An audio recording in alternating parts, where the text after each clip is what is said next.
So, like, we're in a bit of a bind here, is because a lot of listeners know really, really well where me and Chris come down on a lot of these things. A lot of these things are bingo card things, and you guys may not know this, but if we could snap our fingers and do two things to fix our political system, at least two of the five would be, because I don't want to speak for you too much, but I know these two would be on there, would be doing something to undo the campaign finance stuff, which you talked about earlier, and getting rid of primaries. Well, I would increase the House of Rep. If I had, that's another one of mine. If I had only two, I would. And I've come to a conclusion about what has to happen to the primary election system, or what should.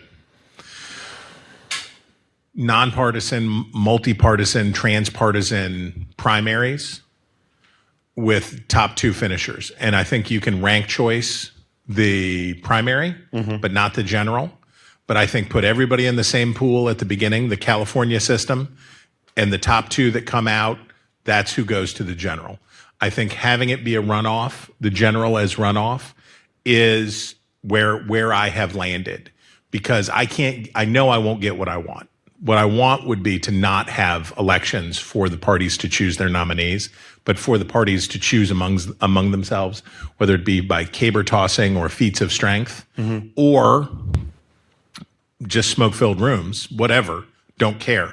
But if there has to be a democratic component of candidate selection, then I think everybody in one primary and the top two that come out, and that those two run in the general election, I'm there. I'm ready.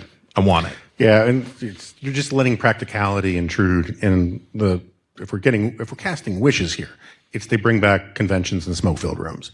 Hell yeah. And because there is this long-standing misunderstanding of democracy. Democracy is great for the things democracy is great at, right? So, like, but things where democracy is inappropriate, democracy kind of sucks. And there's your pull quote. Democracy kind of sucks. And so the consensus used to be among political scientists in the 1950s, including one of my favorite political scientists, E.E. Schatzsnyder, just a fantastic name. And they thought that democracy is a thing you have between the parties, not within the parties, right? No one thinks that a Marine platoon should take a vote on what shield to take, right? No one thinks that everybody in a business gets an equal vote about what products to come out with. But somehow we think because parties are in the business of democracy that therefore they should be internally democratic.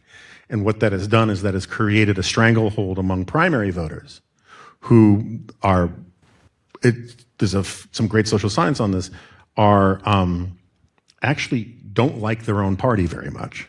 They just hate the other party more. And so they end up, if you want to get elected in a very red or very blue district or a very red or very blue state, you're running in a primary, in an open primary, if you say, the first thing I'm going to do when I go to Washington, if you elect me, is I'm going to work with everybody, including people across the aisle, to do the best things possible for my district or my state, you will not win that primary.